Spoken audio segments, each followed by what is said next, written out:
दोस्तों, जिस तरीके से सहायक उर्दू अनुवादक की बहाली अपने बिहार के अंदर आती है, उसी तरीके से सेम हूबहू एक न्यू बहाली निकल कर सामने आ रही है, जिसमें कि सेम प्रोसेस है। लेकिन सहायक उर्दू अनुवादक में आपको मौलवी पास या फिर इंटर पास मांगा जा रहा था। लेकिन दोस्तों, इस बहाली के अंदर जो है आपको सिर्फ, या अगर आप मदरसा बोर्ड से फ़ुक़ानिया पास हैं तो इस फॉर्म को भर सकते हैं, या फिर अगर बिहार बोर्ड से मैट्रिक ही पास हैं तो आप इस फॉर्म को भर सकते हैं। आइए दोस्तों, इस बहाली से संबंधित आपको हम पूरी डिटेल्स विस्तार से बताएंगे कि फॉर्म कब से कब तक भरा जाएगा, फॉर्म जो है और ये बहाली जो है किस विभाग की है, कौन से डिपार्टमेंट की है, किस तरीके से आपको इसके अंदर कामकाज करना होगा, ठीक है, सरकारी है या फिर नहीं है वो भी आपको बताएंगे। और साथ ही फॉर्म भरने का शुरुआती डेट और लास्ट डेट, उम्र सीमा कितनी होनी चाहिए, सिलेक्शन प्रोसेस क्या है, वो पूरी डिटेल्स आपको बताते हैं। सबसे पहले आपको मैं बता दूं कि ये बहाली जो है सरकारी है या फिर नहीं, तो इसका जवाब है कि ये बिल्कुल सरकारी है, 100% गारंटी के साथ, ठीक है, ये चीज़ें क्लियर। उसके बाद दोस्तों, ये बहाली जो है, इस बहाली का क्या नाम है, यहाँ पर देखेंगे ये बहाली का नाम है कार्यालय परिचारी के पदों पर नियुक्ति हेतु आयोजित की जाने वाली प्रतियोगिता परीक्षा का विज्ञापन। दोस्तों, इस बहाली का नाम है कार्यालय परिचारी, ठीक है। विज्ञापन संख्या, पद का नाम वही कार्यालय परिचारी। उसके बाद दोस्तों आगे बढ़ेंगे तो यहाँ पर ऑनलाइन आवेदन प्रारंभ, यानी फॉर्म भरने की जो शुरुआती डेट है वो 25/8/2025 से स्टार्ट होगी और 26/9/2025 तक ये फॉर्म भरा जाएगा।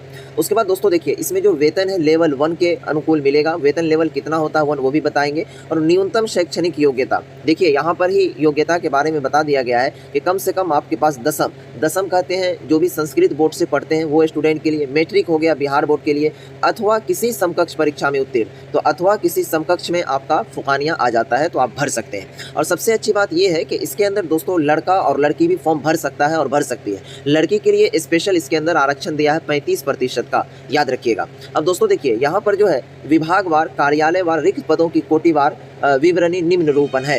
यानी कि दोस्तों ये जो बहाली होती है, जिस तरीके से अपने बिहार के अंदर लगभग 40 से 45 विभाग हैं, जैसे भवन निर्माण विभाग अलग है, रोड कंस्ट्रक्शन वाला जो डिपार्टमेंट होता है वो अलग होता है, इसी तरीके से बाढ़ राहत क्षेत्र होता है, इन लोगों का अलग डिपार्टमेंट होता है, समाहरणालय है अलग डिपार्टमेंट होता है, क्या कहते हैं कलेक्ट्रिएट है वो अलग डिपार्टमेंट होता है। तो इन सभी डिपार्टमेंट के अंदर कार्यालय परिचारी की बहाली आई है। इसमें जो ऑल ओवर अगर हम बात करें तो टोटल पोस्ट की जो संख्या है 3000 से भी अधिक पोस्ट है। यहाँ पर आप देख लीजिए 3727 पोस्ट इसके अंदर रखे गए हैं। अब देखिए सबसे अच्छी बात यह है कि यहाँ देखिए नोट, कार्यालय परिचारी पद हेतु कुल 3727 पदों के लिए विज्ञापन प्रकाशित है, जिसमें से 35% क्षैतिज आरक्षण के तहत महिलाओं हेतु कुल 1216 पद सम्मिलित है। यानी कि दोस्तों 35% आरक्षित है सिर्फ लड़कियों के लिए। यहाँ पर ये चीज़ें क्लियर है।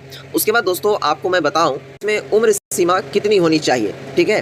तो यहाँ पर देखेंगे उम्र सीमा के बारे में बताया है कि न्यूनतम उम्र सीमा सभी कोटियों के लिए 18 वर्ष कम से कम, और ज़्यादा से ज़्यादा जैसे जनरल कैटेगरी से जो लड़का होंगे उनके लिए 37 साल, SC ST से जो महिला कैंडिडेट होंगी 40 साल है, ठीक। उसके बाद अनुसूचित जाति अनुसूचित जनजाति के लिए 42, और जो विकलांग कैंडिडेट है उनके लिए 10 वर्ष की छूट दी गई है।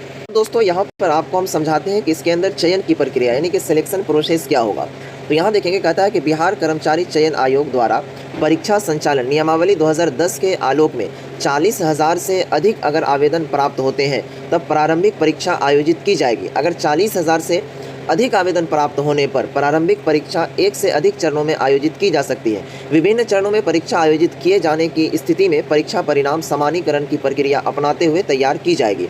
उसके बाद दोस्तों देखिए, कहता है कि लिखित परीक्षा वस्तुनिष्ठ प्रकृति की होगी। यानी कि ये जो मान लीजिए कि 40,000 फॉर्म अगर भरे जाते हैं तो इसमें 40,000 ही नहीं, समझिए लाखों फॉर्म भरे जाएंगे, याद रखिएगा। तो इसमें आपका परीक्षा तो कन्फर्म है कि होगा ही होगा।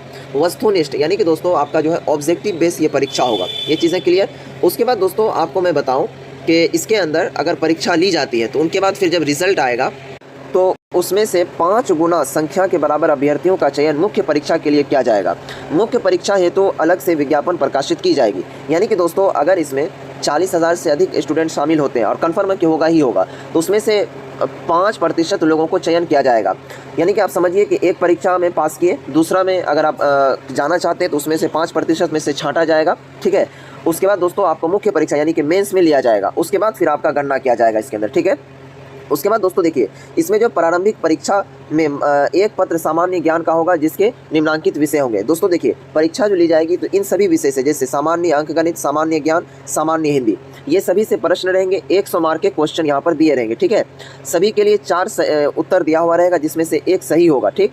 अगर आप एक गलत उत्तर देते हैं तो आपके लिए 1 अंक की कटौती की जाएगी, यानी कि नेगेटिव मार्किंग रहेगा। ओके, ये चीज़ें यहाँ तक क्लियर है। तो अब देखिए दोस्तों, यहाँ पर ये सारी चीज़ मेंशन है।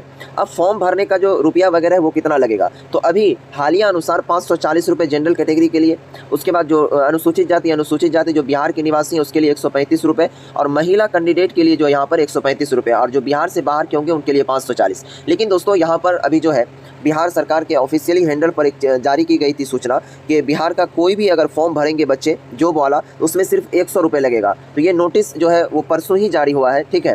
तो ये पुरानी नोटिस हो गई, 3 दिन 4 दिन पुरानी। तो हमको लगता है कि ये न्यू नोटिस जारी करेगा ताकि 100 रुपये बच्चों का लगे। और ये फॉर्म भरने का जो 25/8 से डेट दिया हुआ है, तो वेबसाइट पर जो अभी पैसा कटने वाला है तो वो 540 के हिसाब से, तो वो वेबसाइट पर अपडेट करेगा, ठीक है। उसके बाद जाकर के, क्योंकि अगर अभी फॉर्म भरना स्टार्ट कर देगा तो 540 रुपये स्टूडेंट का कटने लगेगा। तो उम्मीद है कि ये वेबसाइट को अपडेट करने के बाद फिर से स्टार्ट करेगा। तो आप लोग घबराइए नहीं, जैसे ही वेबसाइट स्टार्ट होती है तो आप लोगों को फ़ौरन अपडेट दे दिया जाएगा यहाँ पर, ठीक है।